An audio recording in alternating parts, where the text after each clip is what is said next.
needed the phantom power. Excuse the little bit of noise that might be made. And I'll come on camera in a moment.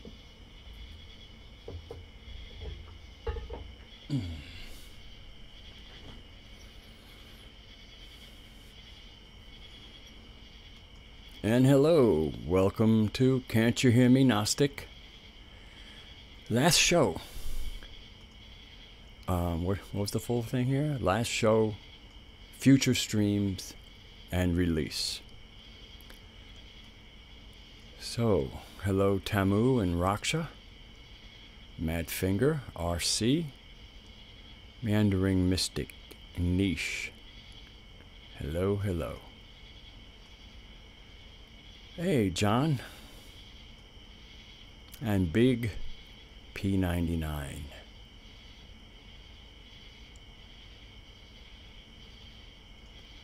Okay, now greet others in between things. So we're very, very interesting and deep times upon us. And instead of the Tampura, I have a mic out that's kind of hanging outside my window and bringing in the cicadas and the crickets. And I kind of hesitated because if a car goes by, it picks that up too. But generally, people speed by, so it'll be quick.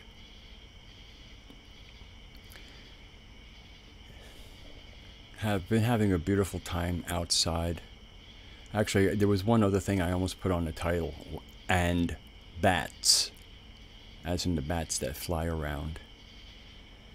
But I had gone next door. I was looking, I'm growing my garden. I'm trying to put very nice borders. And we have beautiful white quartzite around here.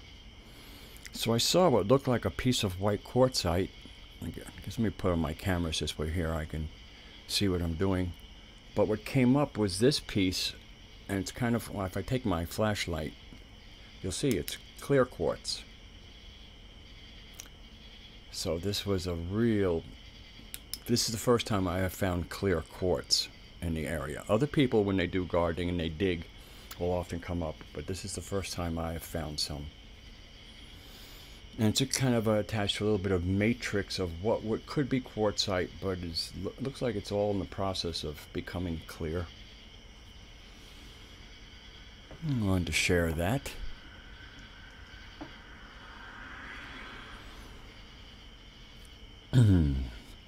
And yeah, it found me.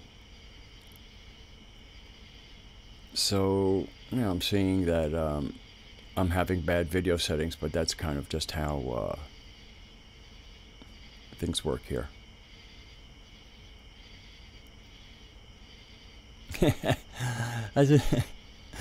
I'm amused by your typo, Tamu.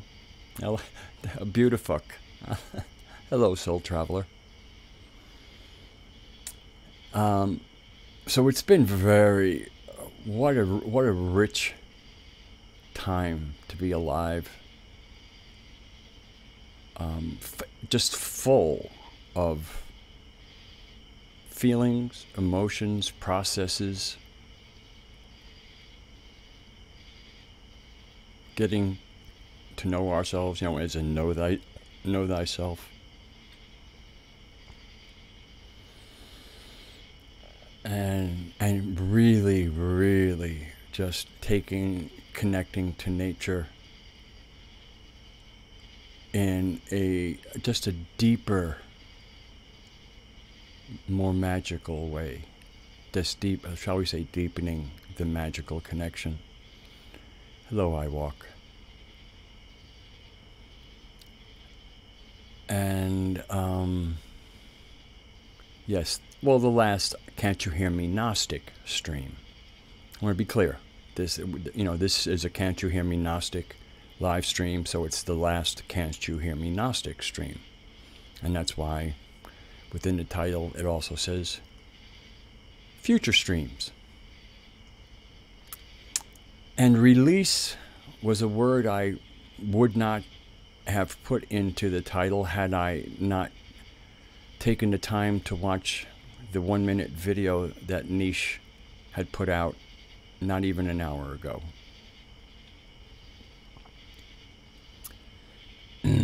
I left a comment, and it was chills, clarity, release.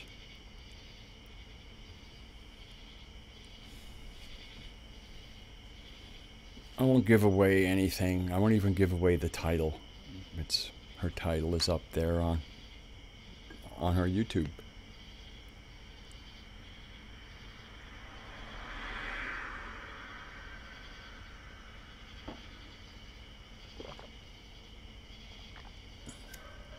So it seems, oh, there go the dogs too. Down the way, if one dog barks, it sounds like a kennel. It's just people and their private dogs, but it's almost like having a kennel down there. Oh, that was relatively short. The blessings abound. And so let's see. So it's really, since the last stream, seems like a month of happenings have gone by.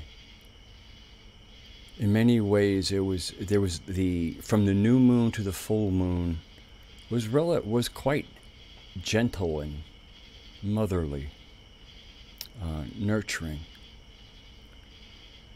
And then came the full moon and the snap. And people experienced this last full moon differently, but I guess the common word was that was a rough period, because it was a very intense emotional period. And like I said, myself, who usually is able to kind of keep that input to feelings. There was like I said, I was going into full-blown emotions. And this last week has probably been one of the more emotional weeks that I've experienced in a very long time, especially since my private space and dealing with nature and my garden and all of that has been very, very nurturing, quite beautiful, and rich. Rich is a word I might use a few times tonight, because it's just I need words to convey experiences.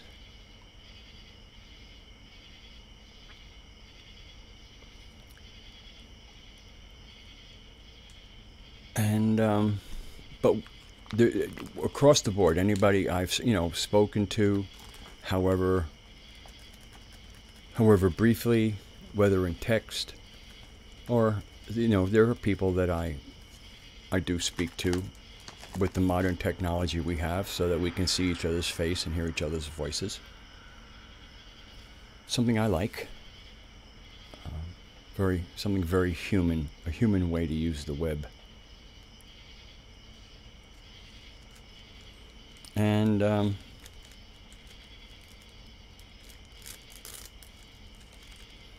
across the spectrum, it's been everything to intense, rough, kind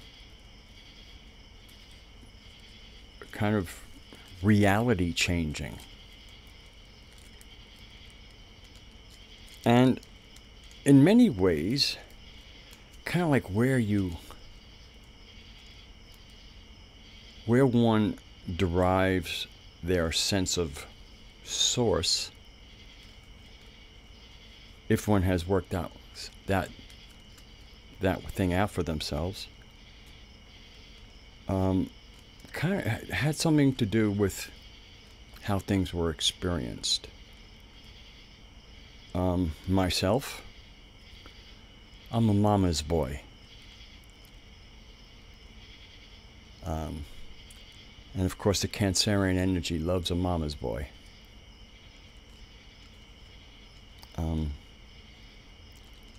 But in this case, you know, anybody who knows that one of the affectionate terms I personally use, and which is a term that kind of us other mamas, boys and girls use, is mama, for Gaia, Sophia, planetary animal mother, planetary, you know, all that stuff.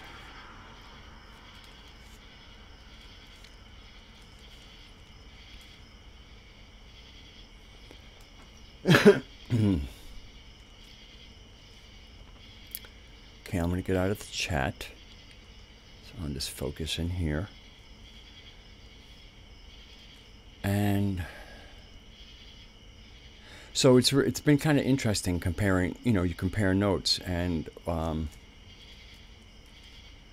with it, let's call it, you know, the Gaia-based types.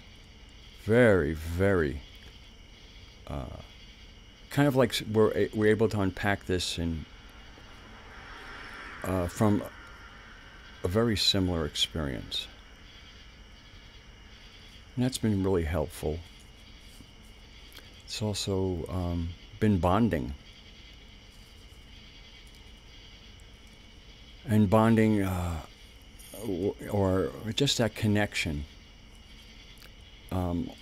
or checking the connections was very important to me post snap.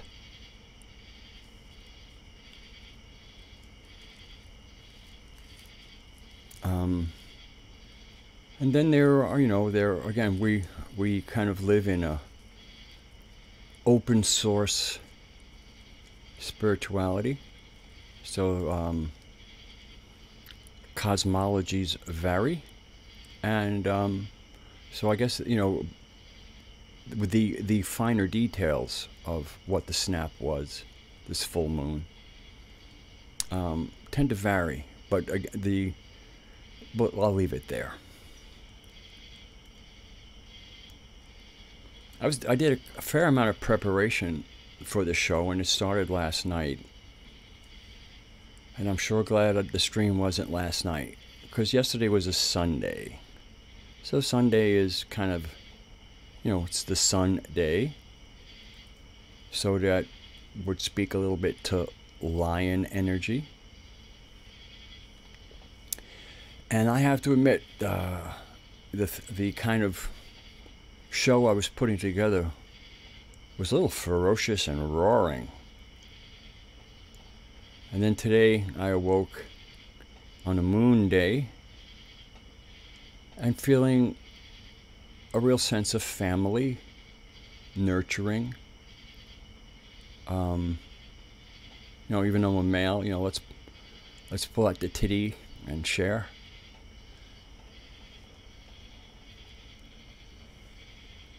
And I'm very happy about that.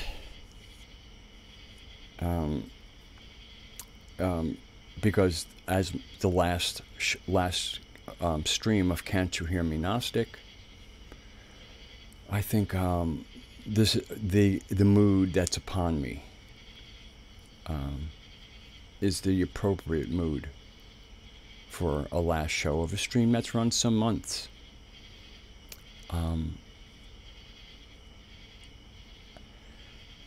And created connections.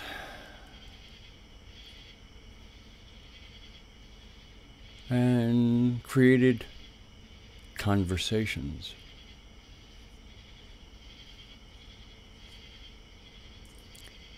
Apparently, there's few things more annoying, and it's funny, historically, one of the things that annoyed the ancient world about the Gnostics, which is actually, again, they didn't call themselves Gnostics, they called themselves those who were aimed at Telestai.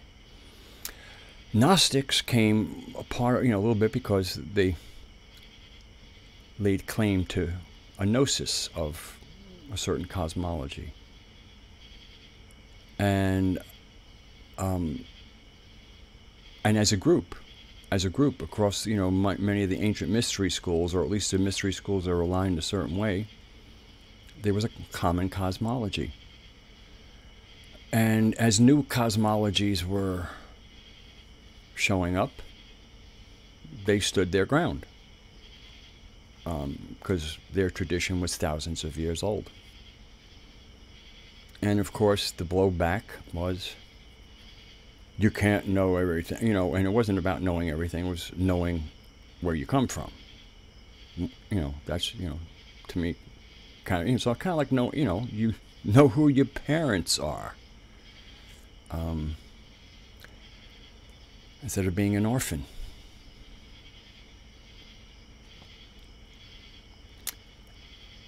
And so, but apparently, just as the Gnostics annoyed people thousands of years ago, apparently we're still annoying people. So I care about the people I love and the people in the community. And I know who's who. You know, I'm part of, you know, read my own live streams, go to people's live streams. And then, of course, there are the other magical live streams, which are now being held by Saroth the Mage and Seven Serpents. So, you know, I get a chance to kind of take the temperature of where we all are in that kind of magical space. And so again, there's, you know, there's a small group of us mamas, boys and girls. And so I just figured, you know, I kind of shared my ideas with other people in Mama's group, and figured it was probably time for us to stop annoying people and occult ourselves. Take ourselves out of sight.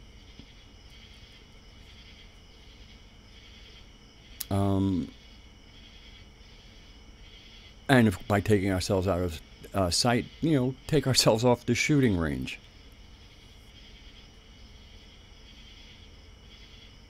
And allow people to bring whatever cosmology sources them. And apparently, from what I can tell, it's people are very comfortable with just have, you know, being able to bring their version, and everybody lives together very happily. And again, I actually, we can all live together very happily. But they're just, some people I think were getting annoyed. Certainly there was the language of annoyance. Subtle. But I'm a subtle person. I'm a subtle man. Person is a fiction.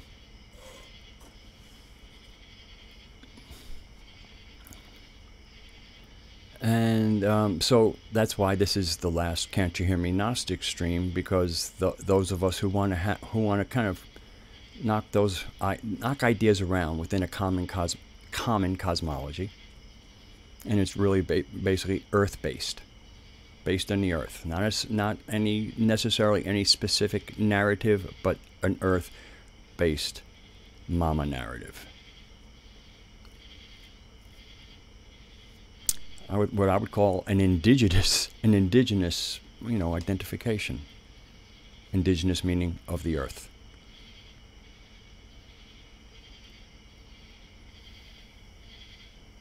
And I think it's going to work out well for everybody.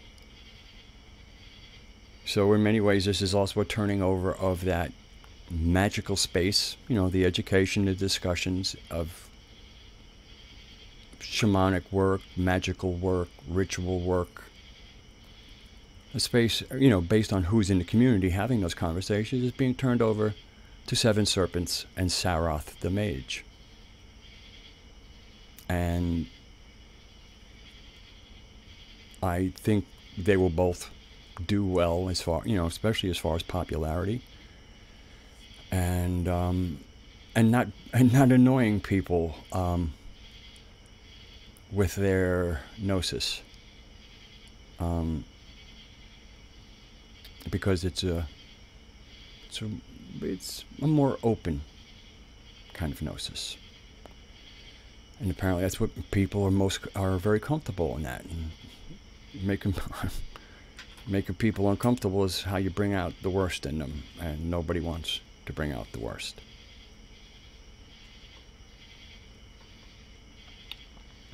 I still cannot see the chat, so I have no idea what's going on in there. Excuse me.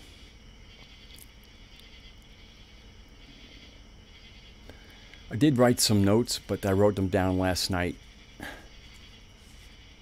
and I don't think I'm going to use them, because most of the things I wrote, who knows, I might, but they look like fire starters to me. And I made the decision that this will just be a nice clean washing. This will be a watery washing kind of release.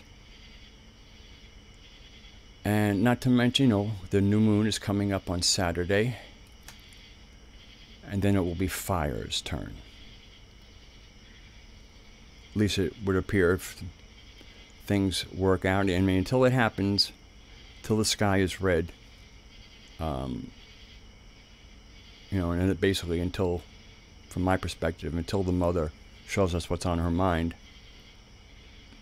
shouldn't get ahead of ourselves. But if it does follow the kind of progression that it often follows, we would be in the energy of the lion. And it's a fiery energy. It's a roaring energy, but it also can purr. Kind of depends on, I guess, what people need. Do they need a roar? Do they need a purr? Maybe a little bit of each.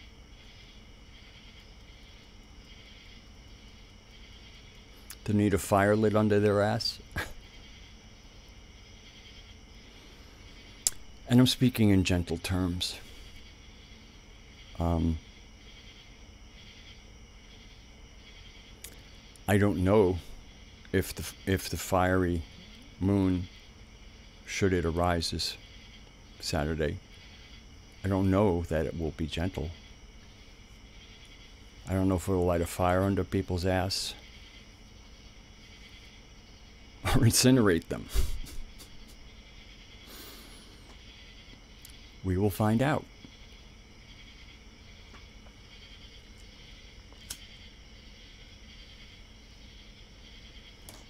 And I meant to say incinerate us. Pronoun correction. Because we're in this together.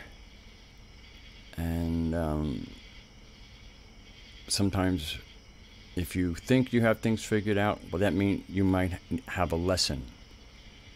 And I would rather kind of do as much self-education as possible, and then what I've left out will be dealt. I guess I'll take a breather and see what's going on in chat.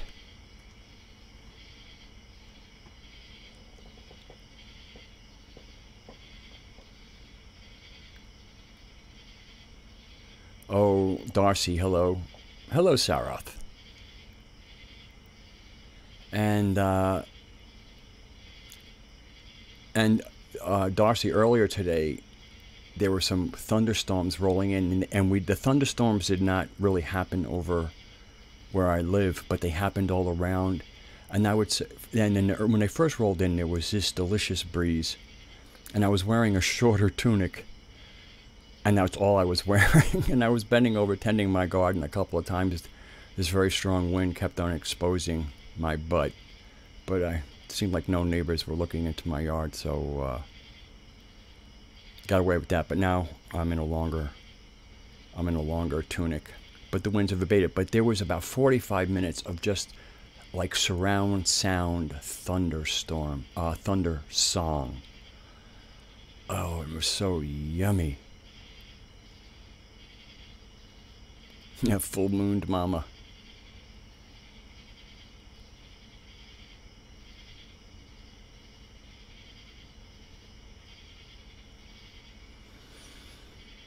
And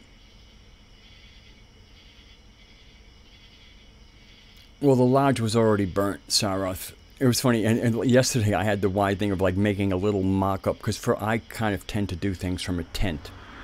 When I'm still at the One Truth Forum, and I had really one of the longest running threads and the most viewed thread. Got to about 350,000 views, which is a big deal on a humble forum. And I closed that thread about 2 months ago. I closed the tent.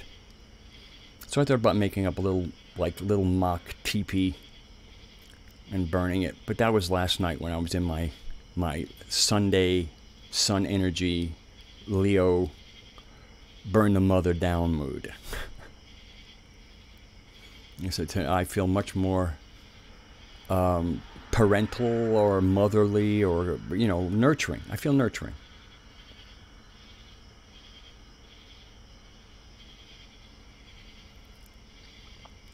The lodge was burnt when Moose did his last stream. But, in many cases, he basically disappeared from streaming. I don't intend to disappear. That's why it's in my title, Future Streams. And I'll get to that. Because I'm going to stop doing Can't You Hear Me, Gnostic, and annoying people. I wasn't annoying everybody, but I was annoying enough.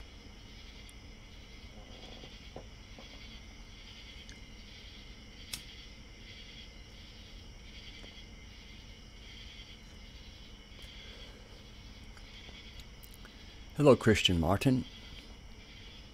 I hope, if anybody doesn't know, that Christian Martin is the one who did the artwork on the last video I released, which was the standalone version of Go to Your Room, the Goob song.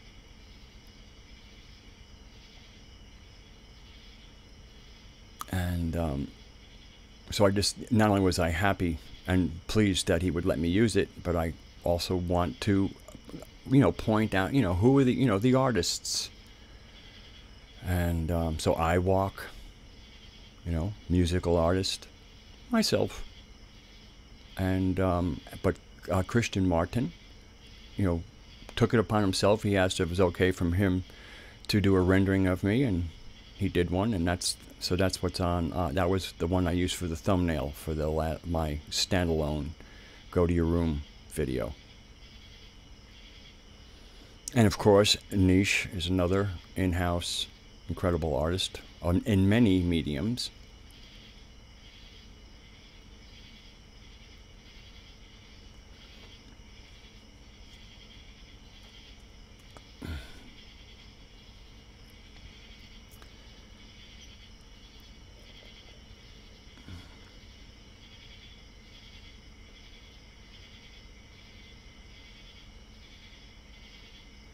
Hello, MC Winzard.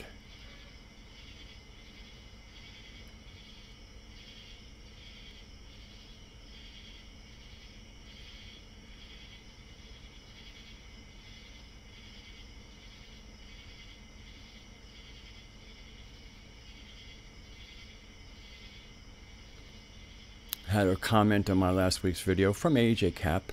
It's there in public. Asked, why do you smoke if you know it's bad for you? And I said, because it's good medicine. And right now the medicine works. I've only started smoking about 4 or 5 years ago, after a 42-year hiatus. And I don't regret it. I regret that I sometimes spend too much time indoors, and therefore I smoke more, because when I go outside, I don't need the tobacco medicine. When I'm grounded on the earth, and engaged in nature, that does for me what, when I'm indoors, tobacco does for me.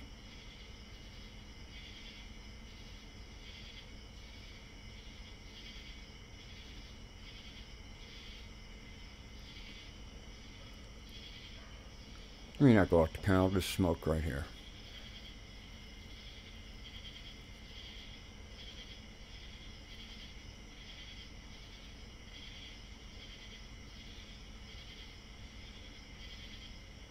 So, future streams. Future streams will be like Mystic Muse based. So be talking music. I'll be using my Weber speaker thumbnail. Because it'll be about, everything, songwriting, performance, gear, just kind of talking music, every aspect of it, from the equipment to the inspiration.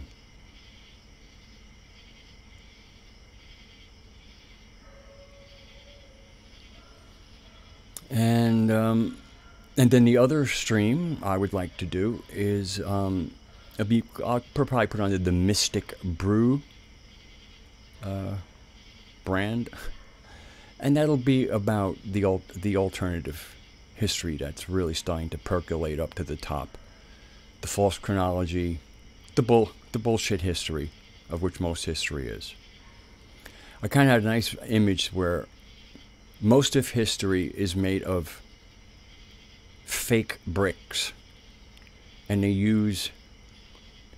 kind of use whatever truth they can allow to slip in as the mortar that holds the nonsense together. So one cannot say it is, history is completely, totally, absolutely false. But it's a false wall held together by the glue of what really happened. So those are the two topics. Those are the kind of live streams, and I might alternate them. One Monday might be a Mystic Brew, and the following Monday would be a Mystic Muse. Because there's a little more prep for those kind of shows. And so I would like to try to treat it with some responsibility. Get links, maybe pick certain aspects of a historical direction. Whether it's Japan or Russia, United States, Australia, different things. And where there's some other people speaking, and also the pictorial evidence of what often gets put as mystery. And one of the whole things, history is written by the victors. That's why they call it history, because if you haven't noticed, it's kind of the guys with all the weapons and all the conquering. But that his is a collective his. So it's not one him.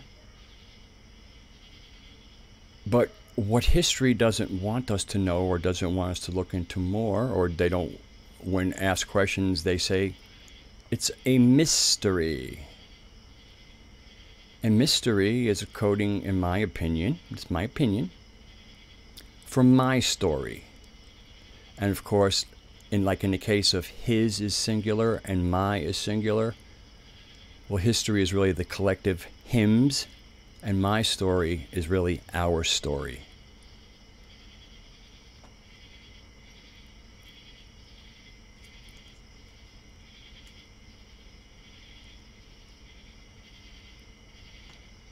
Hey, any among us?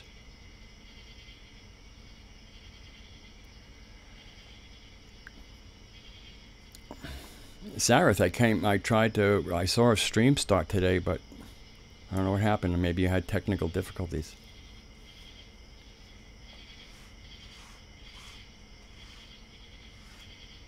Or maybe it was YouTube playing a trick on you or something. I don't know.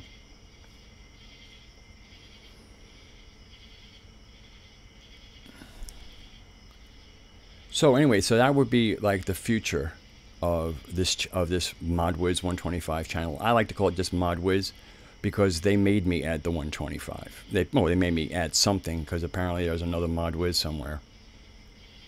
And I do actually have a YouTube channel that is Modern Wizard, but it's a little pretentious. ModWiz is playful, so I like to be playful. Hello, Connie.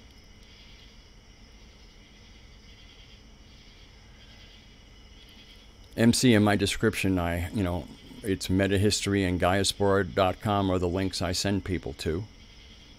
But in my future streams, I will not be doing that, because I've been linking, putting those links there for months. Anybody who was interested would have been there and know about them, and those who either aren't interested or... One of the interesting things about this Gaian and Sophian narrative is that there's the narrative, and then there's the man who put the narrative together. And I get a lot of feedback, and people don't like John Lamb Lash. And John Lamb Lash is aware of it, and he doesn't give a shit. And I support him. It's the way you got to be. But there's the message and the messenger. And I do see, it does seem to me, my perception, that that the message seems to be not considered because of the messenger. To each their own.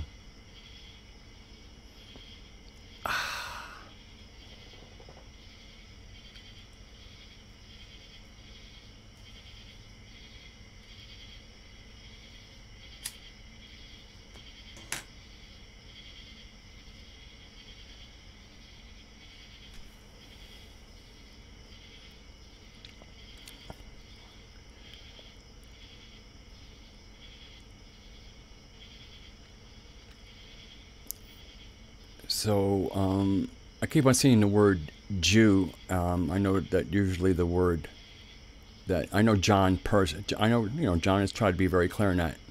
He's speaking about the Zadokim, or the Zadokite aspect, and which is an ancient priesthood. And just like if I were to rail against the United States government, I'm not talking about the citizens. If I were to have something disparaging to say about the Vatican, I'm not talking about Catholics.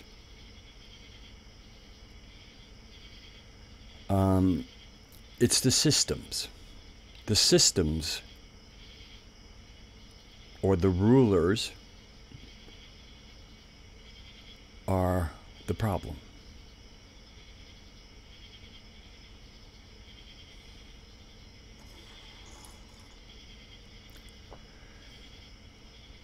I don't really, this is my last stream, so I'm closing this conversation down. I'm just trying to, so I don't really want to get into things. I really feel there's many of these conversations are important conversations, and they should be had in Zoom meetings where people can really see each other, hear the inflection of each other's voices. And not make a public display of these kinds of discussions.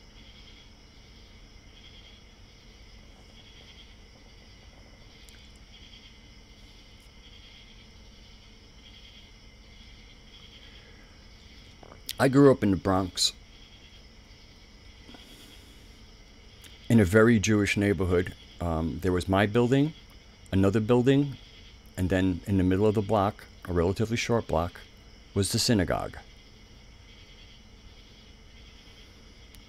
I lived in an apartment building with 40 apartments. My family and another family were the two Gentiles with 38 Jewish families.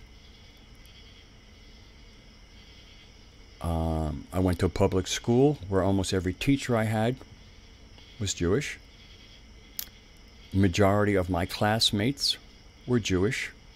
On Jewish holidays, it was like a ghost town in the schools for the Gentiles who showed up.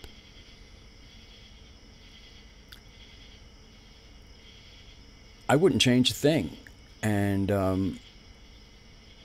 this with any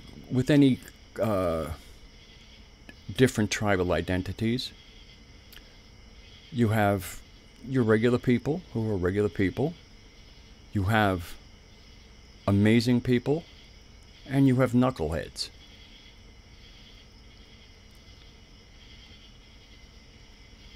So I've certainly had my exposure to knuckleheads, but also when I then went on and started hanging out in the Greek community, and I wasn't Greek, I ran into the same kind of thing of like, who are you bringing into the household here?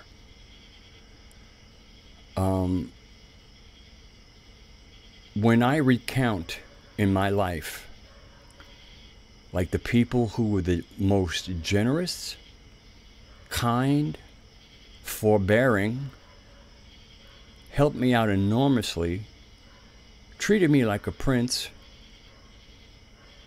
they were all Jewish.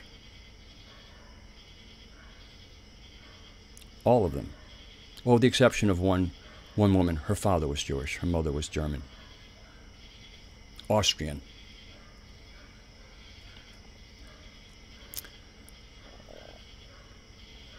And also, one of the things I enjoyed growing up in that environment, it was very academic. If you only read at grade level, you were slow. You know, we used to have reading tests, and you would get your reading. And I was always above where we were. They would rate you by the year and the months into the year. I was always ahead of where the class was, but not as ahead as others. Because at that period of my life, I didn't take tests so seriously. When I went to massage school, I was acing shit. I got a 99. I got a 99 in anatomy and physiology, and the teacher told me we're not allowed to give 100, so you would have gotten one. But so anyway, I grew up in this really kind of rigorous intellectual environment, and I'm glad that I did. Intellectual rigor seems to be a thing of times past.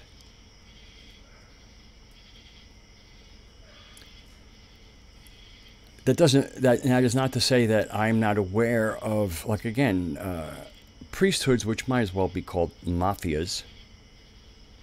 And there are more than one mafia. Matter of fact, almost every nation has some form of organized fuckery.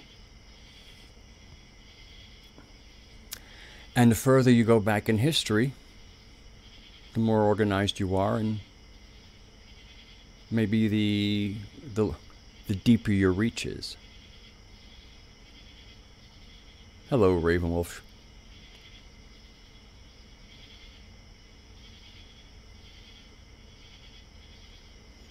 I'm assuming that some of the questions I'm seeing are not directed towards me. Again, I'm not really following the chat. I just saw one thing, and I just wanted to, clear. I want to nuance things. John goes out of his way to nuance things, but people hear what they want to hear.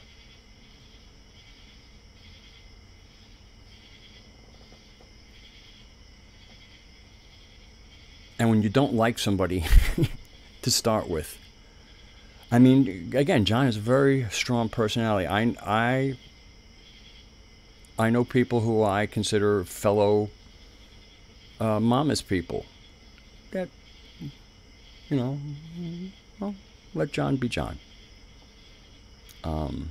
Because when you tap into her, again, there is tapping into her is to be in touch. You get the same intel.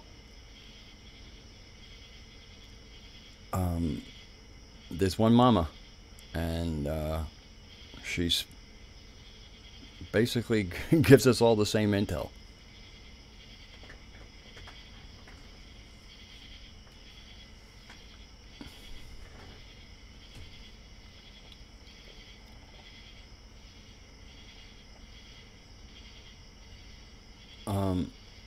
So that's I just kind of wanted to at least even state my own position with growing up in a Jewish neighborhood with a synagogue on the block, basically one building between my building and the synagogue.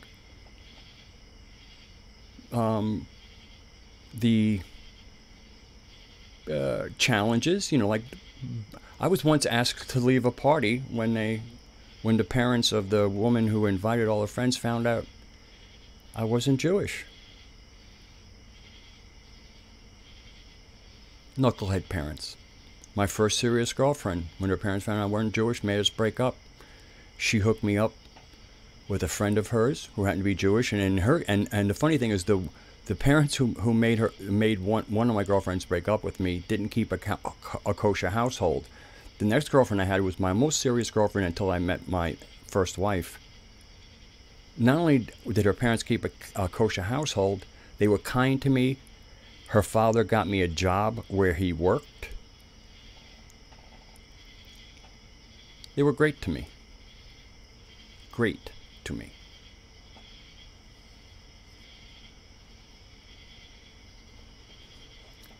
I have to admit, the fact that I was kind of on the smart side certainly helped me fit in. Where there wasn't, again, knuckleheadness.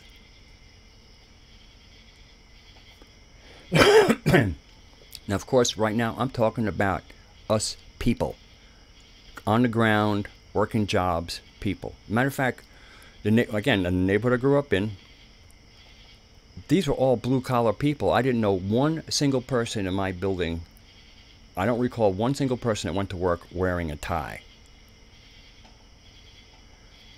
Some of them had their own businesses, but they were local businesses. They were store owners. It was blue collar all the way.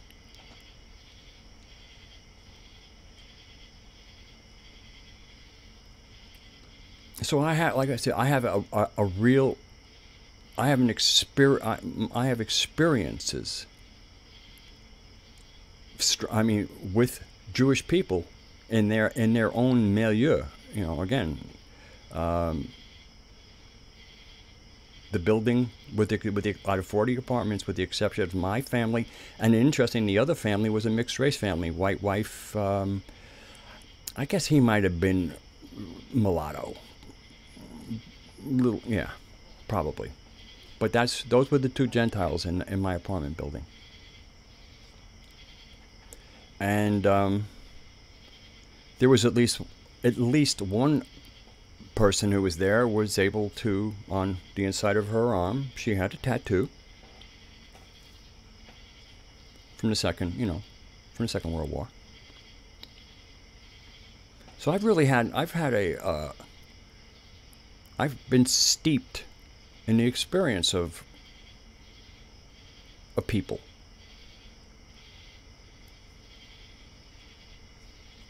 And so, once again, there's the people, and then there are the systems that manipulate people by creating or intensifying an identification with a specific group,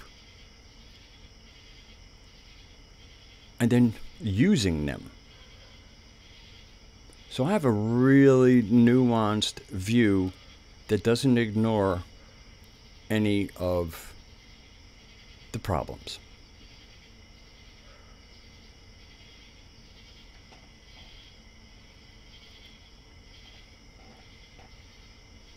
So I mean, I have to admit, sometimes I go into some streams and it's just Jews this, Jews that, Jews this. That means all Jews. Okay? I can't do that. That is false. Again, I mean, I know sometimes you knock a Vatican and Catholics will lose it. And it's like, we're not talking about you. We're talking about the criminal. Hello, Pyramid 7. And that's what I think part of that is when we don't have our own self-value and our own connection to our, where does our sovereignty come from?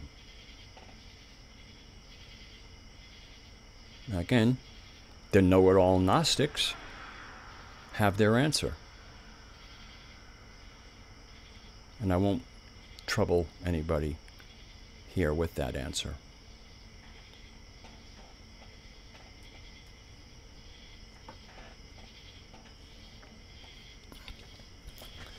I haven't gotten a new hemp speaker, Pyramid 7. I have 3 different hemp speakers. 2 of them are Weber and one, oh, actually I have 4 hemp speakers. 2 of them are Weber and 2 of them are Eminence speakers.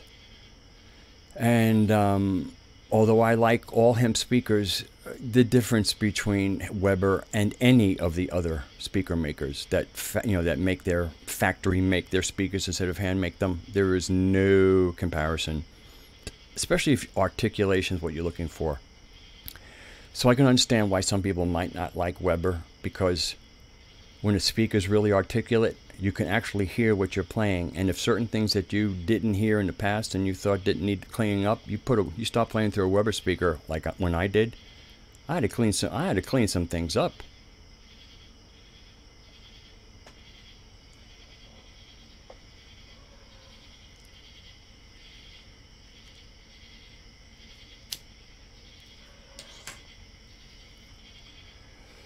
So usually my streams go for 2 hours. I don't know if I'm going to go for 2 hours tonight. I don't know if a regular, this isn't a regular Can't You Hear Me Gnostic. This is a this is the dismantling. This is the tent is of this meeting is being taken down. And then we'll have a music tent and a history tent. My songs are coming along as well as I can. Matter of fact, last night I was working out the words to a song I have called Like That. It's pretty upbeat. I think it features, it has a nice melody, if I can manage to sing it properly. Oh, Weber. I have 2 Weber, MC, I have 2 Weber speakers. I have a 12-inch Blue Dog English voice speaker.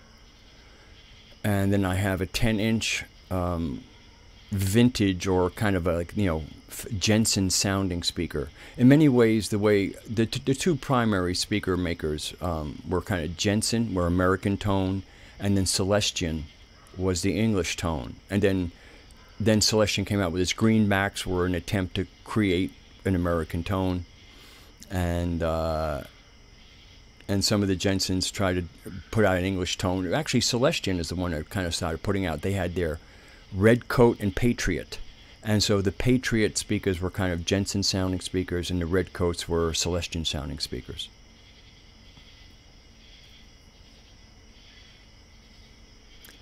Thank you, Christian. I don't know. I don't think I have a the tone. I think the tone of my voice is pleasant enough.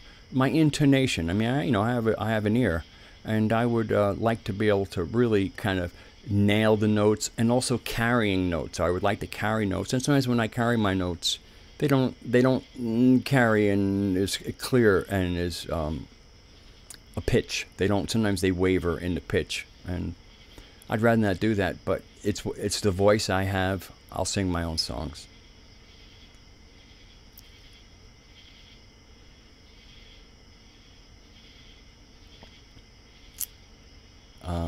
Bob Dylan sang his own songs, and by doing so, his voice improved over the years.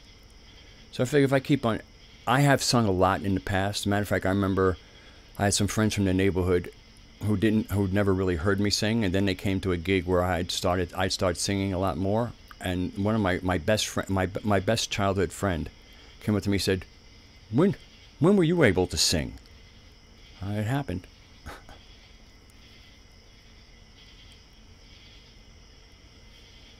No, Oswald, I have no desire to set anybody straight. People have their own path. Who am I to set them straight? I listen to Thomas. I like his Irish, the take no prisoners delivery. I don't have to agree with people to like them. I don't have to agree with them to appreciate their intellect.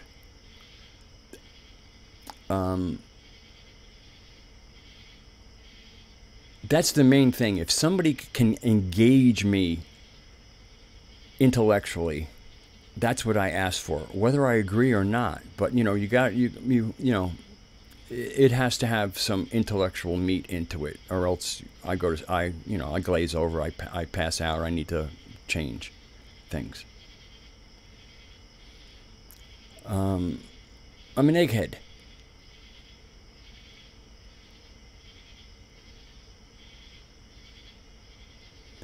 So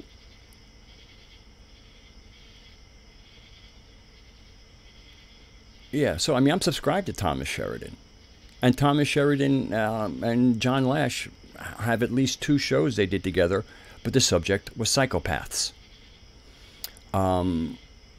So they were speaking on a topic of very strong agreement that the problem with the world and the systems of this world is the psychopaths that run them.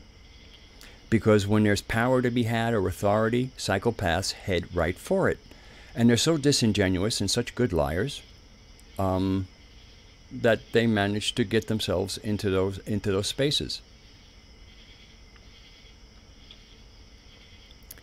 And I think that's the beauty of it is there's kind of an agreement where whatever you might disagree with John, Thomas might heartily disagree with John Lash's origin story, but they completely agree that the problem on this planet, the reason why the world sucks on a beautiful Earth, is psychopaths.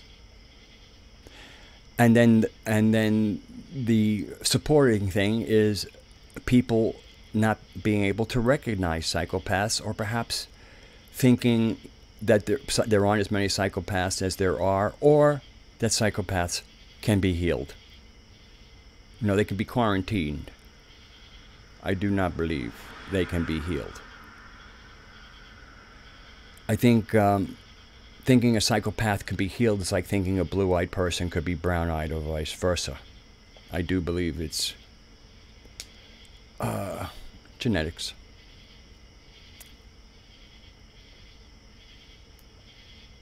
Most of us agree.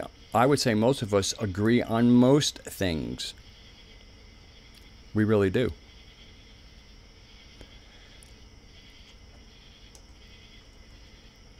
And when we self-validate, usually where things aren't in agreement is okay. It's usually when we don't have that self-worth, and then we identify with ideas rather than with ourselves. And if somebody assails an idea that we hold, we think they're insulting us.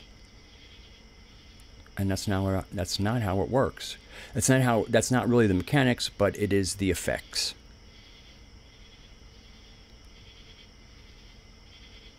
And my song, Go to Your Room, was sung straight to the psychopaths, which is why I looked in the camera any number of times in that song. I like to call them goobs, because they're the power behind gooberments.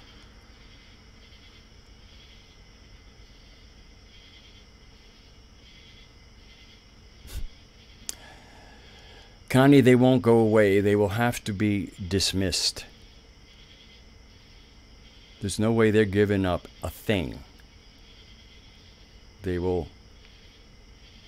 But fortunately, they really are good at getting out of Dodge when the pitchforks and nooses start coming out. They'll usually hit the road.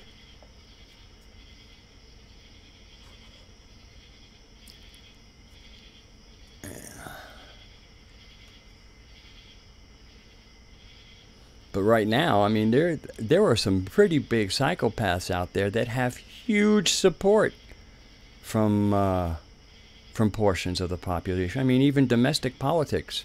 I could think of a few psychopaths who are really quite popular with people. No names.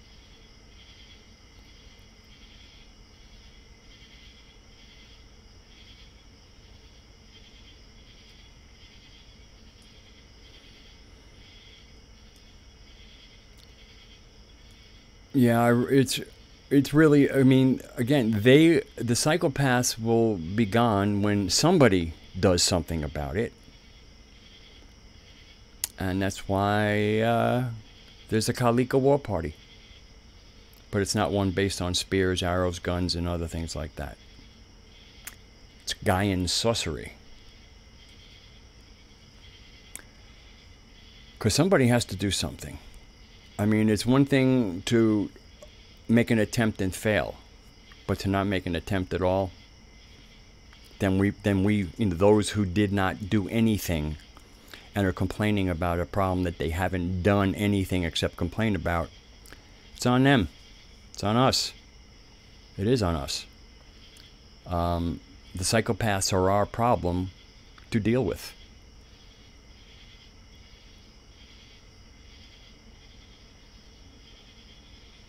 Yeah, sociopaths, I believe, there can be, there's remedial things that can be done for them.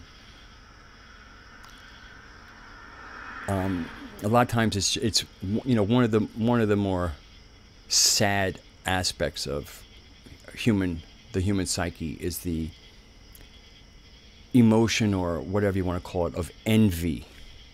So generally, sociopaths envy psychopaths. They're not psychopaths, but they envy their alphaness and the fact that they don't let feelings get in the way. So then sociopaths treat themselves to not be empathic, to not have empathy, to not worry about who suffers as long as they win. It's kind of a mimicking of the problem. Sociopaths in many ways are copycats of psychopaths, but they're not actually psychopaths.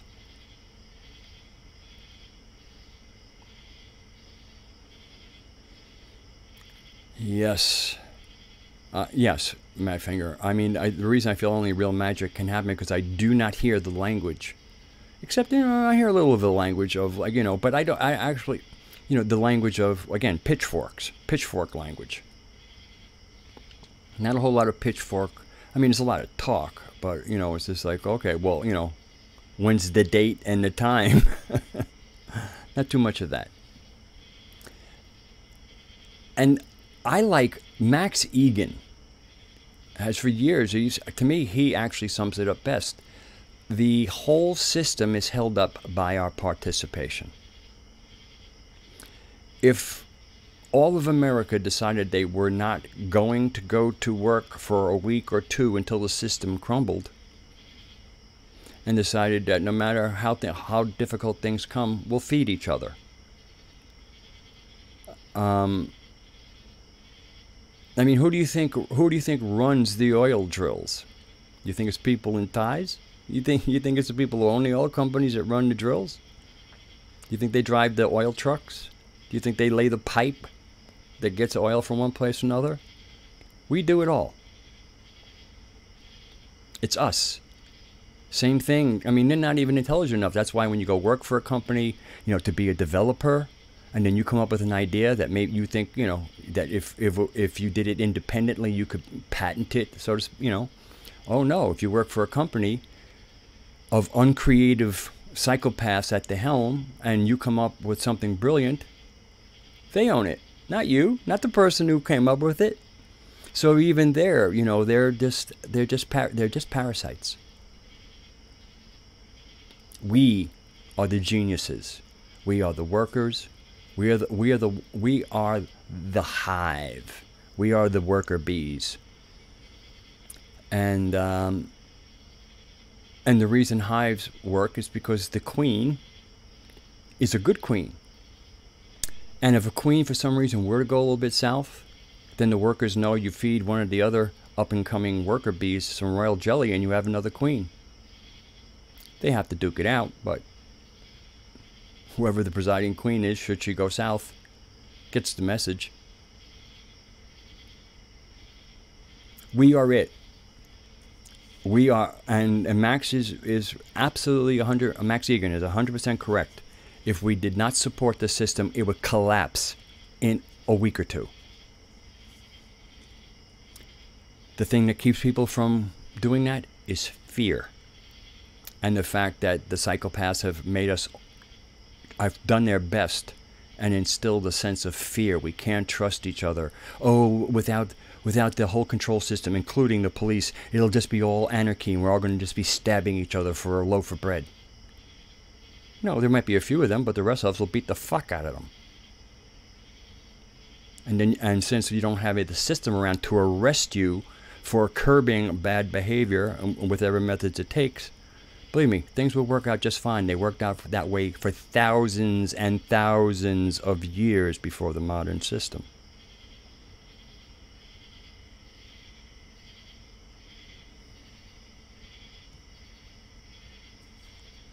And that's where the self-validation comes in again. And know thyself. And dialogue between us all. So that we know, we get a read, we know that we don't need them, and we're not going to attack each other when nobody's signing police paychecks and police return to being us and citizens, instead of enforcers of a system.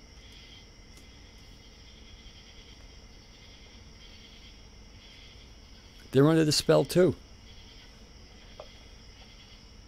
And it's breaking the spell.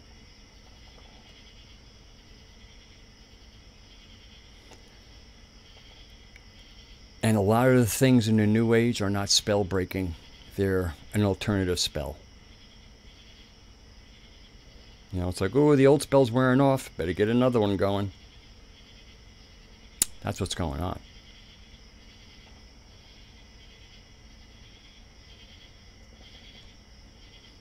Oh, a hair flip. In reverse order. Hello, Jet Pet.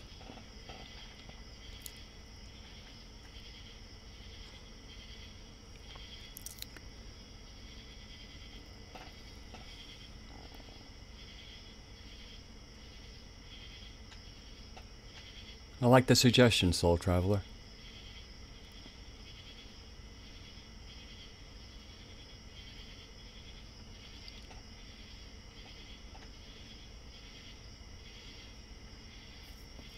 Ooh. So, I want to talk. So, you know, I want to share the little personal experience because I almost put it in the title. And bats. You know, there's that bat above me because I consider I've always loved bats and felt an identification. You could say kind of a totem influence from them. And I rescued a bat some years ago in a house because the bat had gotten in my upstairs room, and it was, you know, he was freaking out. He was in this little space, didn't really want to be inside. And there were two my wife had two cats, and every time, and actually the bat was so good at kind of masking itself. It was almost until the cats were going after it that I didn't know where it was. And one of the cats had nipped its wing, so when I did rescue it, it had a little tear in the leather of its wing. Nothing that was gonna, you know, permit it not to fly. So I got my hat. Finally, it landed on the wall. I got my hat. Put my hat over the bat, had a glove on, so I didn't want to get bit, and very gently was able to hold it in the hat, and I was able to look at it face to face. And what a face! Well, this is, at least it's, you know, different species of bats have different kinds of faces, but this one had one of those pushed-in noses. I mean, it was, in many ways, it was so ugly it was adorable. And so I went downstairs where I had my second floor porch, opened the door, and released the bat and flew away. That was kind of my bat initiation. Rescuing the bat and looking into the eyes of that bat. Very, very special moment.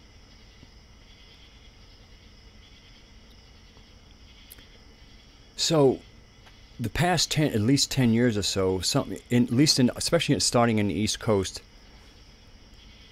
and the increasingly toxic environment, and possibly the geoengineering from the sky,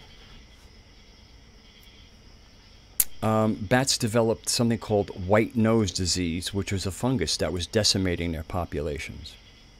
So where on almost any given evening, as the sun went down, you know, you'd see a bats. At least you see them around the street lights. We'd even usually see them in the Bronx, because street lights at night attract flying insects, and that's what's on the menu for most bats. Fruit-eating bats obviously are a different thing, and they're a lot bigger too. Most of them are. I mean, flying foxes, which is a big bat with a really fox kind of almost doggy face, they live on fruit.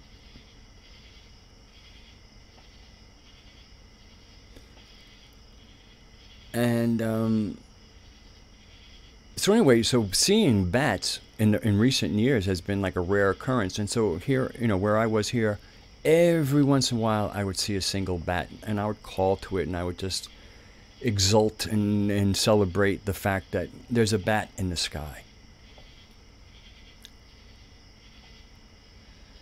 The other night, about 2 nights ago, it's not important how many nights ago, but I think it was 2 nights ago,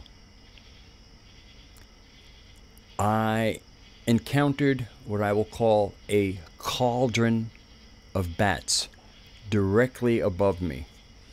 If we could imagine the square of my backyard, and then the other yards that surround me with about similar things of property, they did not fly outside the perimeter of the surrounding properties and basically were flying overhead. There was a minimum of 6. At one point, I was able to count 5 of them in one very small area. On 2 occasions, 2 of them came and looked like they touched noses. And there was like just this whole cauldron bat dancing above my property after seeing only one every couple of days.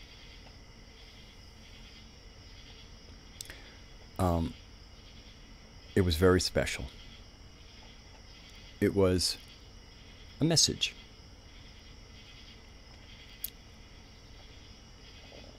In the medicine cards, bat has a lot of things. In the medicine cards, the title they give it is Shaman's Rebirth or Shamanic Rebirth. And part of that is because many bats live in caves, which are very womb-like. So every night the bats are born from the womb. So there's that kind of imagery and analogy, metaphor. So I have had a shamanic, personal practice where I get intel from kind of shamanic, going into shamanic space, which, non-physical space, certainly different than the shaman space of, like, especially certain shamanic traditions. You have the underworld, you have the above world. In Norse shamanism, you would go to different worlds by navigating Yggdrasil, or Yggdrasil, if you want to get all proper pronunciation about it.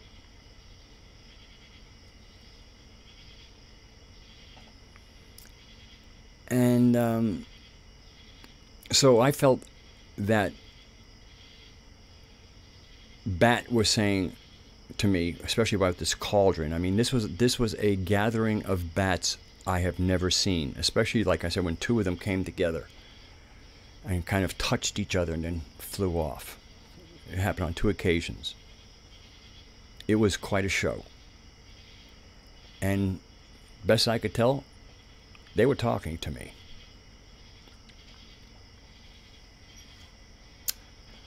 So, of course, one of the things I wanted to do right away was talk to a shaman. You might know who that shaman is. And so began a process of transitioning from being shamanic to undergoing some of the rigor, practice, and development of the skill of a shaman. That means being able to access certain spaces simply by putting myself there, as opposed to kind of going into a shamanic space and things would come to me. This is a little more, that was a little more open-ended. This has a lot more direction and goal to the intent.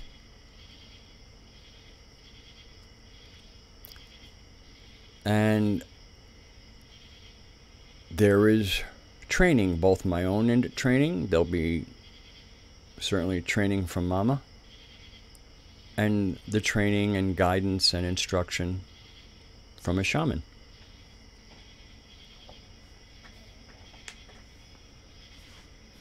It had to be 2 nights ago, because that night that it happened, when I went to bed, I did my first kindergarten shaman's work.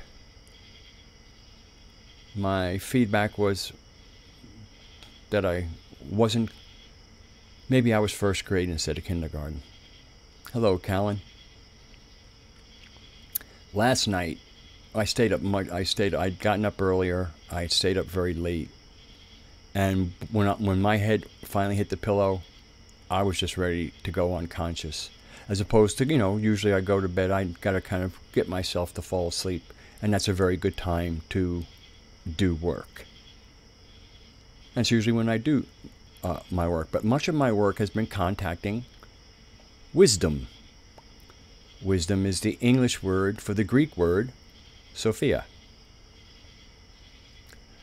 So usually when I go to bed, I will start breathing into my heart, because I want the energy in my heart chakra, because that's where wisdom resides. And get that conversation and open up that intel space.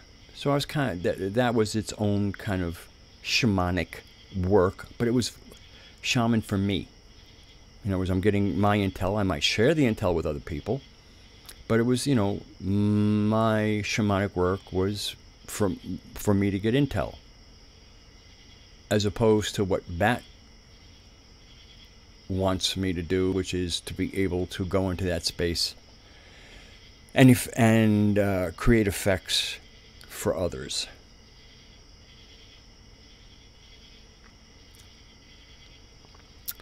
So fortunately, I had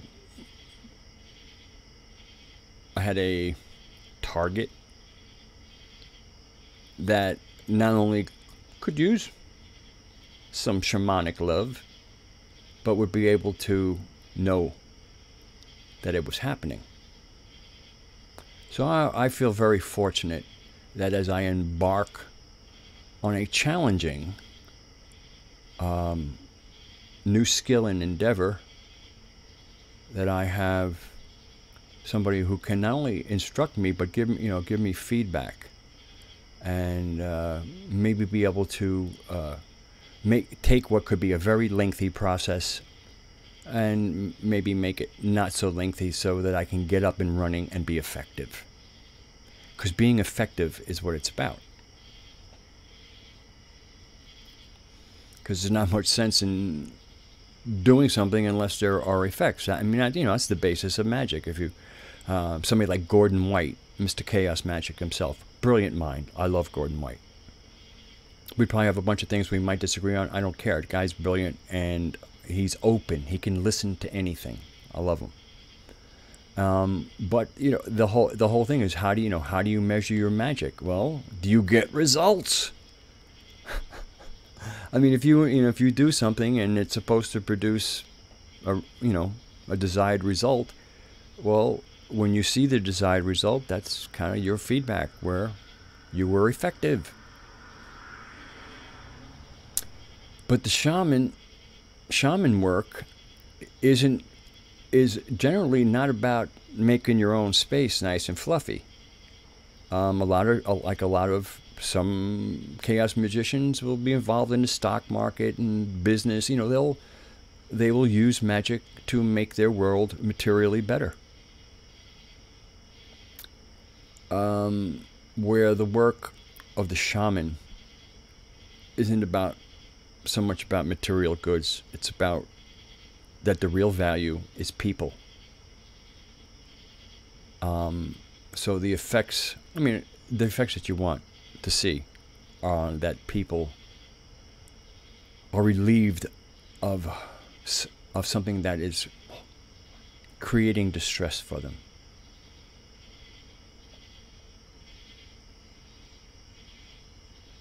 Now, it's not to say that one, I would never think of not using the magical space to change my life, even from the form of protection.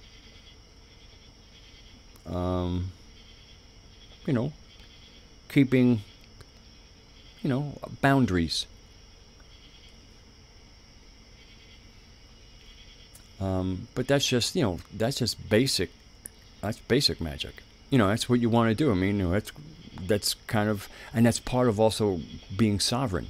Not only do you need to stand as a sovereign in your human body, you need to be able to stand as a sovereign out there in the ocean, where from a distance, a very sleek, we're using an analogy of an ocean, a very sleek animal is approaching you with a dorsal fin, and could be a porpoise, and everybody wants to meet a porpoise, and you call it in, and as it comes into clear view, it's a shark.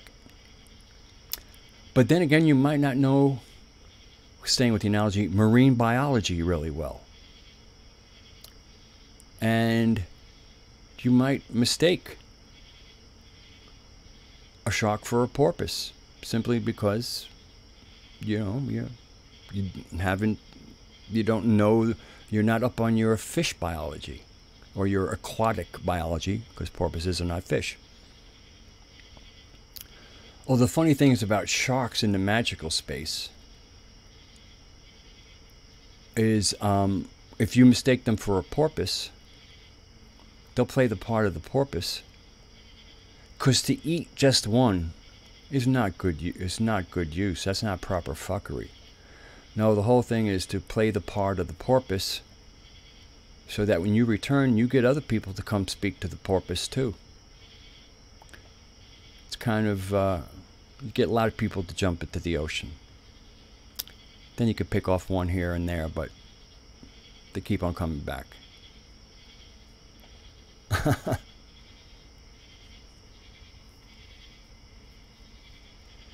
So it's I like the ocean as an analogy for the magical space. It's not our it's you gotta kind of be prepared for the environment. In many ways, this magical space is a more natural environment for us as the magical children, and from a again a Gaian perspective, than the ocean is. But boy, there's a lot of similarities, and there's a lot of critters in that magical space, and critter identification. It's a good idea. Just like if you were to go into the ocean, you want to know what critter is what critter, because some of them can hurt you.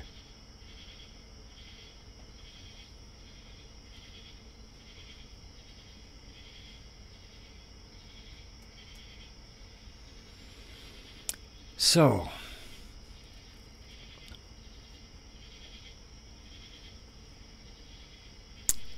anyway. So this is, and this, I don't know, it seems like everybody's kind of been here from the beginning for the most part. This is the last Can't You Hear Me Gnostic stream.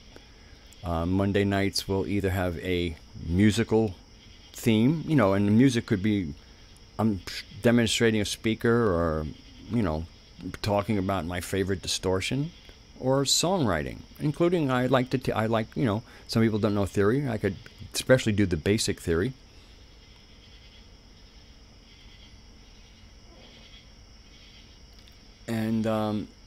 And then the Mystic Brew will be about looking, at the work. The main YouTube channel would be New Earth. And she's gone on expeditions. She has some great footage. She draws some good conclusions. She has some what I'll call new agey places she goes. But with all the work and the amount of material that she gives, and also some of the most incredibly beautiful artwork.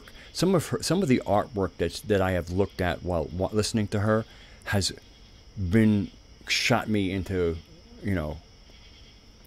spaces of intel. I mean, you're looking at it and you're going, whoa. So, and her work, I guess she got inspired by the work of a Russian mathematician, statistician. He was a professor. His name is Anatoly Fomenko, and he wrote a series of books. There's like, I don't know, 6 of them, I think. History, Fact or Fiction. And so his work is really good, but I like where she's gone. And then recently Max Egan has picked it up. And one of the most mind-blowing things he came up with was how the Aboriginal language of Australia can be understood by a Magyar-speaking person. Possibly Finnish people might understand it, but the Hungarian people seem to be able to, like, oh yeah, I recognize that. And he gives a couple of instances of people who try to use sign language from the Aborigines. They would mention a word that they heard the Aborigines use, and then through sign language, they would try to find out what the word meaning was. And you know, the Aborigines are an old, wise people with that kind of sense of humor that archons don't get, and Carlos Castaneda used the word flyer for the exact same beings, the flyers. They gave us their mind, and that's kind of when I say people are archontic, it's because they have their mind. And their mind is represented in our news, our history, and the big religions.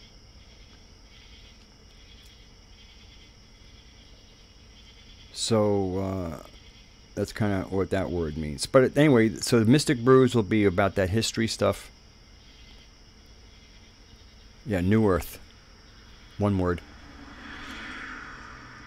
She's from Bulgaria and speaks her English with a Bulgarian accent. Every once in a while I will have to kind of replay her pronunciation in my head to get the word, but I always get the words. And I'm assisted by that because I'm fairly well acquainted with the English language.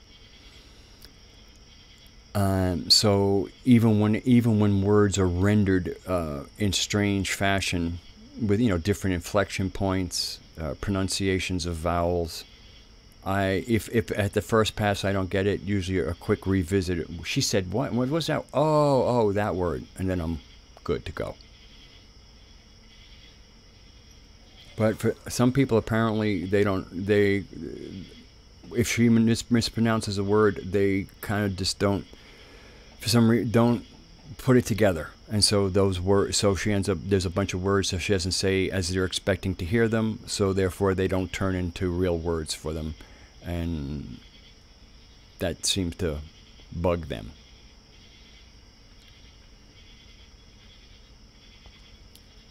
So that's the direction of the channel. And I think what I'll do is alternate them. And then if I do a music video, like I did the standalone Goop, I'll just release that. I'll pre-record it and I'll put it out as a video, like a lot of other people do. And reserve Monday nights, the same space, starting at 9 p.m. Eastern Time, to do the Mystic Muse and the Mystic Brew live streams.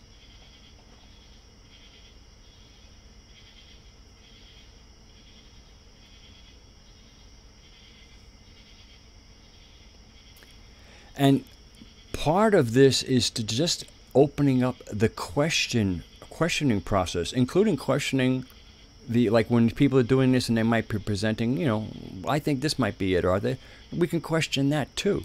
The whole thing is to question it, because history was written by the victors, the conquerors. Victors is a kind of a nice word. Let's just talk about the amount of bodies that can be attributed, the amount of oceans of blood spilled by the writers of history.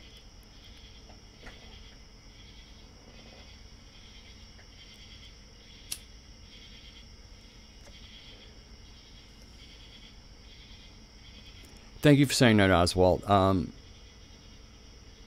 Once again, I spoke a little bit earlier. I'm certainly not going to reiterate. There were reasons to do it, and again, there was the snap, the breaking of a chord that happened at the full moon, and then kind of, you know, listening to the echoes and what's gone on since then. And it was very clear to me it's time to take down the public Gnostic tent.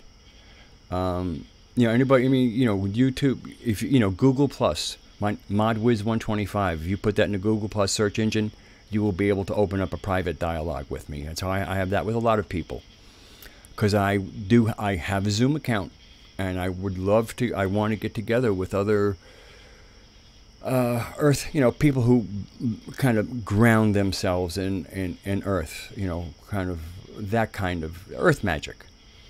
And so that we can continue it, but we'll do it, we will occult ourselves.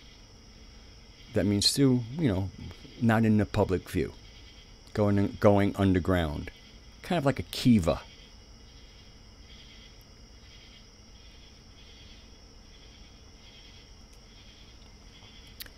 And this one here, you know, it'll give me a lot of freedom, because I'm aware of,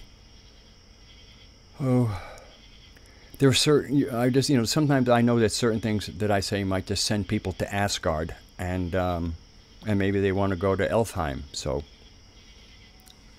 I don't want to be responsible, or at least be the ember that burns.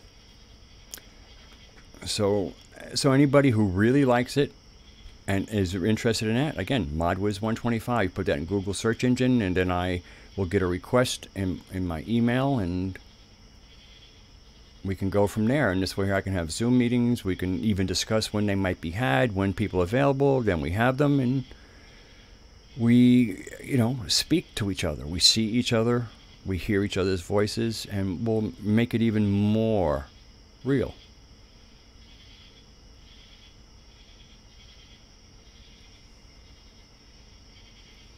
And can be, you know, could be in many ways just can be even a little more controversial, because it's happening privately instead of publicly.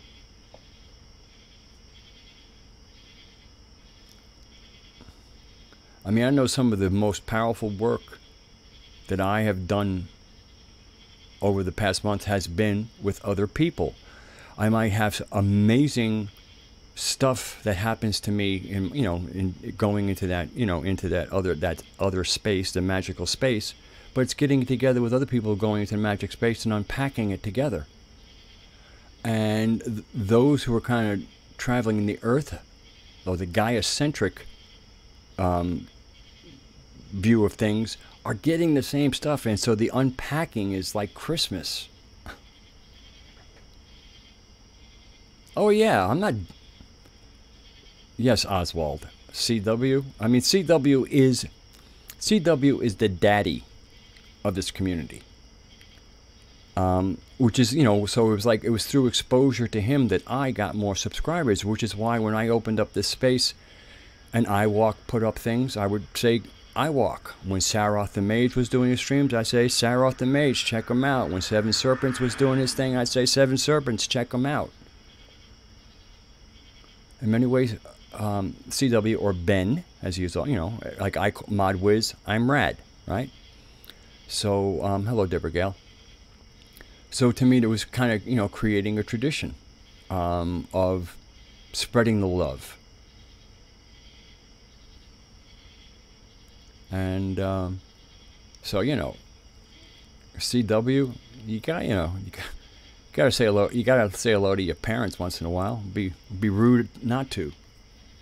And Jerry, how can I not check Jerry out? You know, again, Jerry had put me on the high, you know, during an earlier point. I'm a person who tends to remember the kindness that was shown me. I don't hold on to the crap.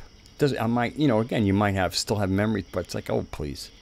Kindness outweighs all the other stuff.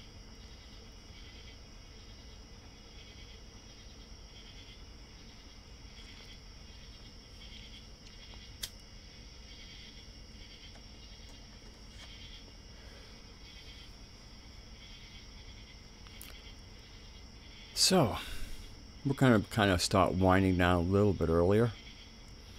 I wasn't sure how long. I mean, I was at one point I said this could be a half an hour stream, but it wasn't. It wasn't. When I first came in, I was feeling a little heavy, but I did a little, little pre-show ritual for guidance, clarity, and cleansing of the space. And I clearly feel assisted.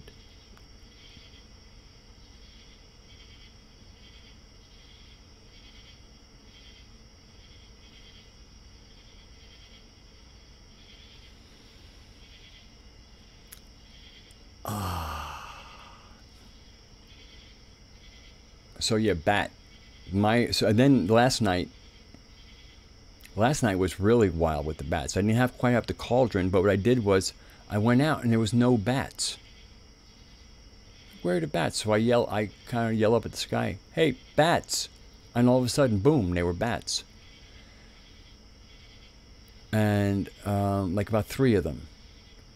And there was one point where I kept on I was coming in and going out. Because there's a certain, for me, it's just, you have to wait for the sun to go down. It's, the sun really sets before they come out. And there's 2 things that happen when it starts to get darker. One is, this darker the sky gets, you look up and you're not going to see bats, because you need that kind of, some of that blue or at least even gray, to, you need some light in the sky to see the bats against. And last night I went out when it was starting. I could still see the sky, but the street lights were coming on. And I called out, and I'd called out the bats twice. And then I kind of got them when I wasn't. And then I called out, and there was nobody there. And I kind of got the message was there's a cutoff time for me to interact with them, because it was getting dark enough. The street lights were on, and that's where all the insects were. And it takes a lot of energy to fly when you're a mammal, so they need to get fed. So it's kind of like I have my ritual time with them now. It's, from the time that they do emerge until it starts to, I could still see them, but the lights are on. That's where the food is. And as much as they love me, if they don't get fed for the night, they might not make it, and I want them to make it. And so I got that, but then I went out without a cigarette, and I had this feeling that I would have I would have a close encounter. And sure enough, my last encounter was a bat. I have a bush that's probably, 15 feet high. And this bat came right over the top of the bush and flew right over me. And it was kind of like signing off. And then tonight I had some fairly interesting bat interactions, including 2 of them flying almost directly over my head. I mean, like, again, usually they're up in the sky. These ones are just kind of like coming over that bush. So that's pretty exciting. Good night, Connie. Hello, being integral.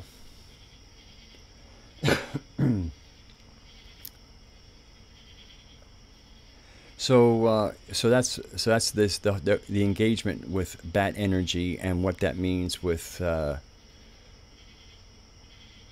getting more serious about shaman work, and to become more effective and more of an to not use it. I've been, like I said, largely personally, and then sharing the personal intel. As anybody who listened to Raksha over a period of time, and his more traditional concept of a shaman as somebody that assists other, and usually specifically the community. And I've been picked. Wasn't a decision I made on my own. I have been. By having a shamanic practice, there was a certain amount of self-selection. Well, the selecting of the self-selected has now happened. So I have work to do, and it's joyful work.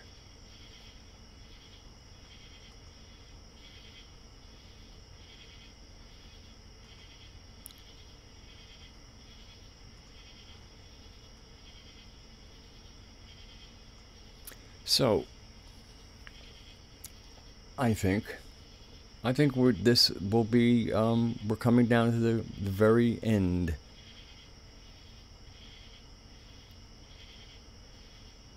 Oh, Deborah Gale, no need for apologies, unless you really feel it. But it's just showing up is the fun part.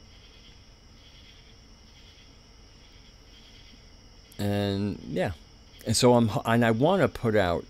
I mean, if ideally I would put out a new song in a video a week. I might, but that's, the songs are written. It's the words, and then it's not just, for me, words are not just but putting together rhymes. I can rhyme. I could write rhymes. I could almost speak in rhyme, but these songs need to be poignant. In many ways, much of the message being conveyed in this stream, Can't You Hear Me Gnostic, I want to find its way into the words of my songs. In one way or another. It might not be, might be oblique.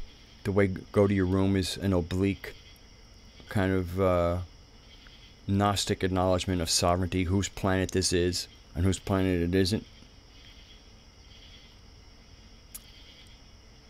So it takes a little more care, and then I might come up with an idea, but it's a little clumsy, or it might be too strident. That's the other thing, these are songs, and I don't want the words to be clubs.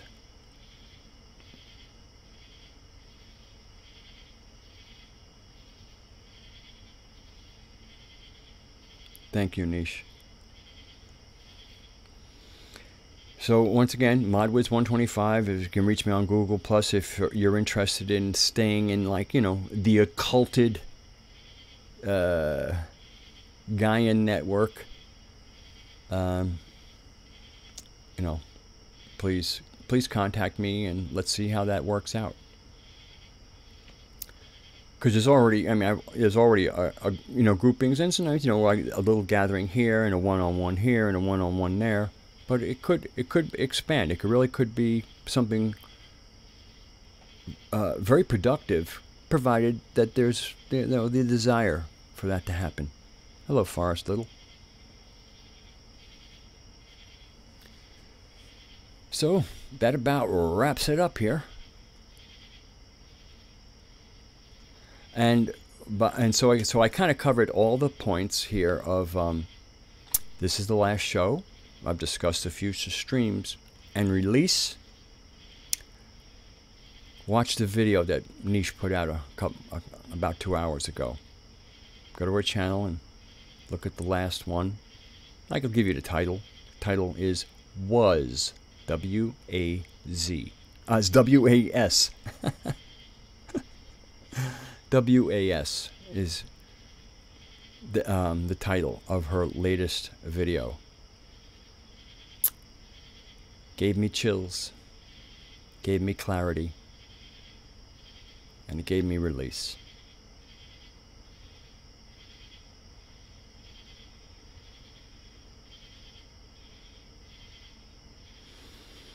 And I really enjoy collaborating with iWalk, adding my little bass line to an MP3 that he sent me. But we got it. We began something, and there will be. I know, because we've already had little discussions. He's busy now. He has family things to attend to, and if anybody hasn't noticed, his amplifier is still in Sarah's living room. So until he has possession of his amplifier again, because there's one song that everybody really liked, and I would like to put some bass to that, and I've requested that he give me that recording in 432 tuning. So again, if you listen to them, you probably would barely be able to notice a difference, because it is a tiny bit of difference, but when it comes to sacred geometry, there's the angle, and there's the angle not quite dialed in.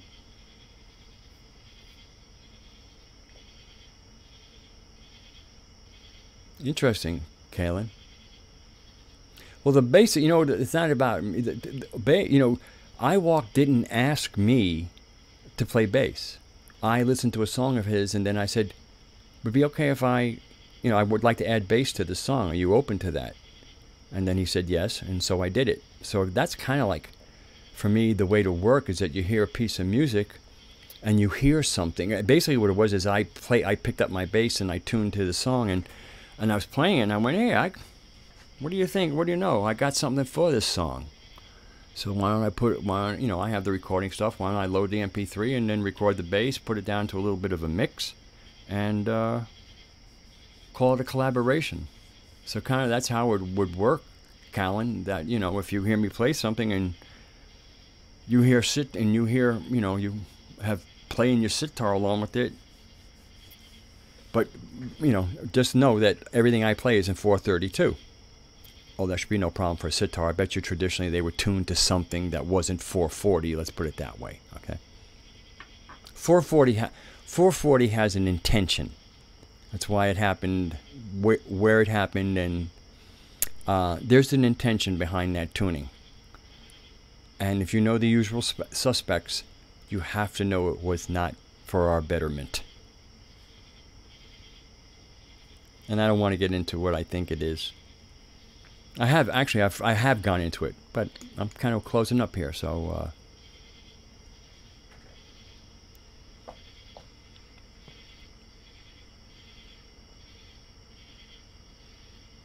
I didn't get notification of her video either, Deborah Gale.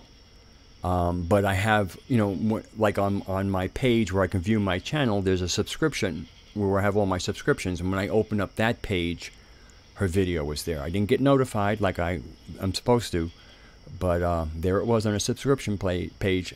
Not to mention a certain antlered beast sent me a link.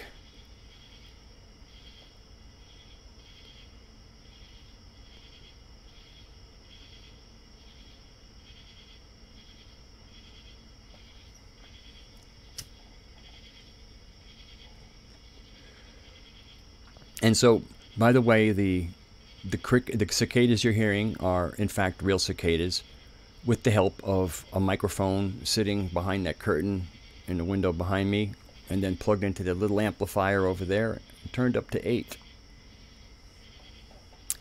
How to roll back the mids, roll back the bass, turn up the treble.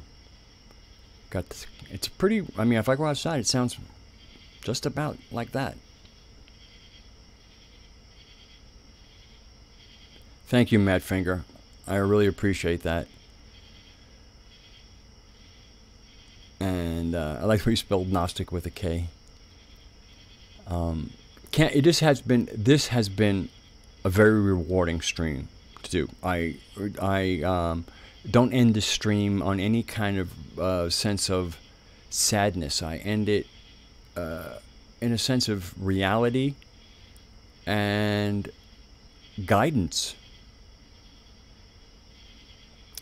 So, Gnosticy.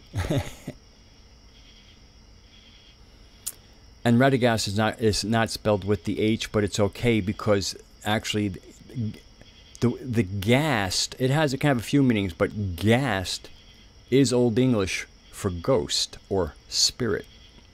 So then my name basically means radiant spirit.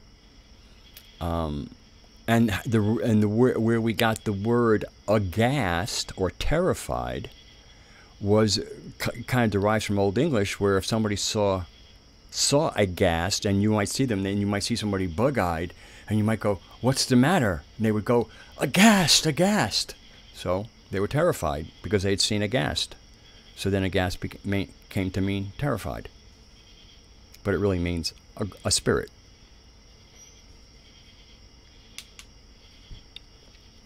Oh, no, of course not. I mean, it's sitting in the telestic or Gnostic chair.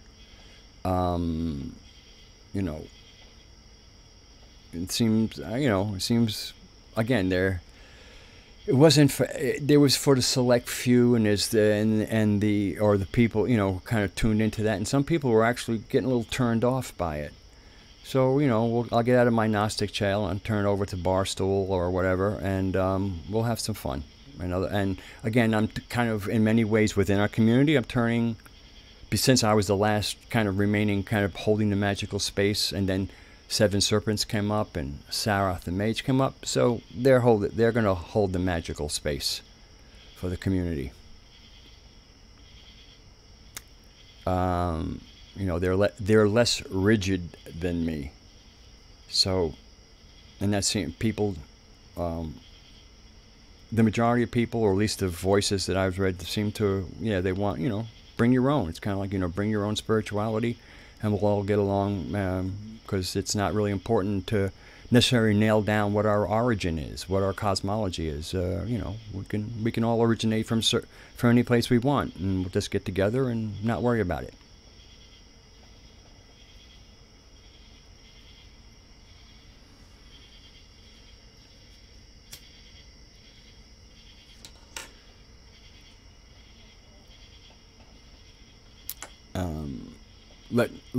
Let no one say that I don't pay attention to the voice of the community, and not just in my live stream, by going around, by being in Sarath's stream, being in Seven Serpents stream, seeing how people are responding to what they're doing.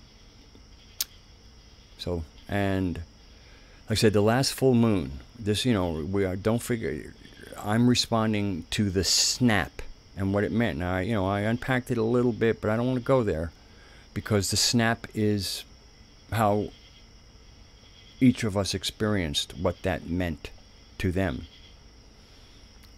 Within the little, you know, Gaia-centric community, the snap kind of all said the same thing to us. It was different for other people, but everybody knew it was a rough time. It was a rough transition. There are none, Oswald. That's one of the reasons I started this. Everybody else to me is into too much syncretism. You know, they're mixing narratives. They're making stew. I mean, somebody left me a link about for a Gnostic thing, and it was Gnostic Christianity. I mean, give me a break. I mean, I can see mixing those chemicals, but I don't like the smell. You know, it's like you know, you can. Let me tell you one of the weirdest. Here's a good case in point. I'm an aromatherapist, so and part of my aromatherapy training was in perfumery, which is how to blend things and have bass notes, middle notes, and what they know high notes or treble notes. Kind of almost like it's like a tonal spectrum. And how, you know, what you want to dominate. So an interesting, and I'm very much into the chemistry of essential oils. And one of the odd things about an essential oil that's sometimes too cloying for some, but very heavenly, especially if it's a real essential oil, is jasmine. Jasmine for some people is absolute, you know, bliss. So one night, I'm getting ready to put on some jasmine. Now, the interesting thing is the constituents that make up an oil. And one of the aromatic constituents of jasmine oil is a chemical called indole, I-N-D-O-L-E. It just so happens that chemical, indole, is what gives shit its distinctive shit smell. Interesting, isn't it? Yeah, JLL is the man to me. I mean, for what I consider to be the mystery school. Now, anyway, let me get back into jasmine. JLL. That's who I recommend. And if anybody else appeals to you, go to them. But enjoy yourself. But indole is kind of like a very tiny chemical that's in jasmine, and all the other chemicals almost use that as almost like a base note. And so jasmine is what it is, but one of its constituents is indole. So I put some jasmine on. I said, okay, well, how would I kind of liven this up? What would I use to maybe, make it not so flowery? So I chose peppermint oil. So this is a case where I'm talking about when you're mixing like two systems together, sometimes what you end up with. What I found out from the moment I took a little scent, because I'd already put the jasmine on me. I put it on a little of my shirt. So then I dabbed on a few, I put a little bit of peppermint oil on my fingertips and just dabbed it on my shirt. What happened was the peppermint masked all of the scent characteristics of the jasmine except for the indole. So I found out the hard way and had to find another shirt to wear, that if you put on real jasmine, because some of the fake jasmines won't have that in there, if you put on a real jasmine and then you happen to use a little bit of peppermint, the peppermint kind of cancels out all these other notes and you're left with a distinct smell of shit. And I use that analogy because to me there are certain spiritual systems that when you put them together, for me, indole is what the scent of indole is prevalent.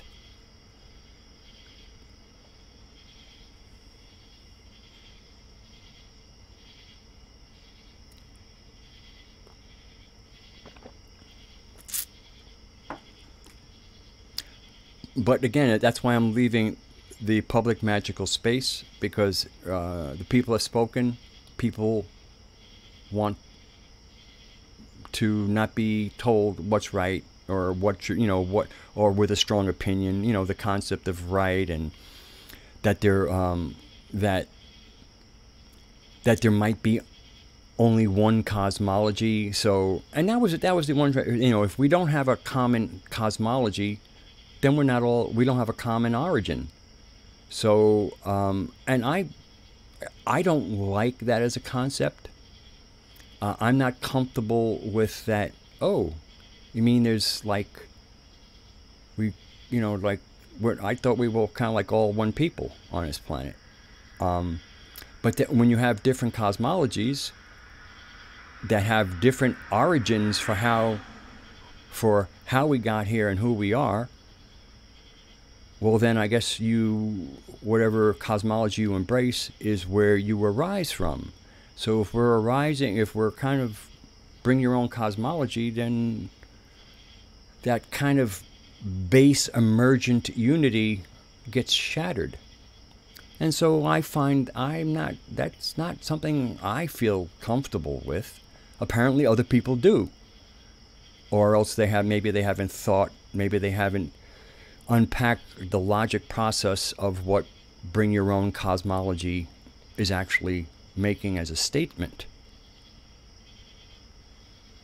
But it's, again, I'm pulling out of the space so that let people do what they need to do, get their magical conversations from those who are holding that space in our community, and I predict people will be happy that way, and happy people.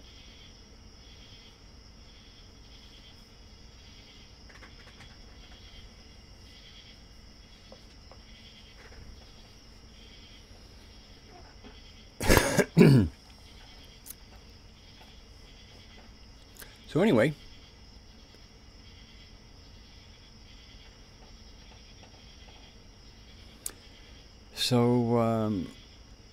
and also the other thing is, we have a new moon coming up, and I'm projecting into it, so I'm projecting, not prophesying or anything like that. But the upcoming full moon looks to be a roasty one, and those who hold the magical space should be interesting. So good night and great love to you all. For those, again, there will be a live stream next week. Whether it'll be Mystic Muse and Mystic Brew, I don't know. I'll see which one I feel more prepared and can give everybody out there a better show. Whether it's I have some kind of some of the history, the false history thing has developed really well, or I kind of get on some kind of musical idea I want to share. So again, love to you all, and good night, and see you. For those of you who wish to still hang out with me, no matter depending on what I do. I mean, I have a few subscribers, and if my subscribers are willing to accept the shift I'm making here, and dropping, and they're happy enough not to hear me talk about Gnostic things and talk about music and us, who we are, our story instead of history. Well, then let's do this together, and I look forward to doing that with you all. All right. So much love, and take care of yourself. Get ready for an energy shift. At least that would be my counsel. And if it turns out next week everybody goes, well, what a big nothing burger. Trust me, compared to what I think I'm seeing, nothing burger would be very welcome. All right.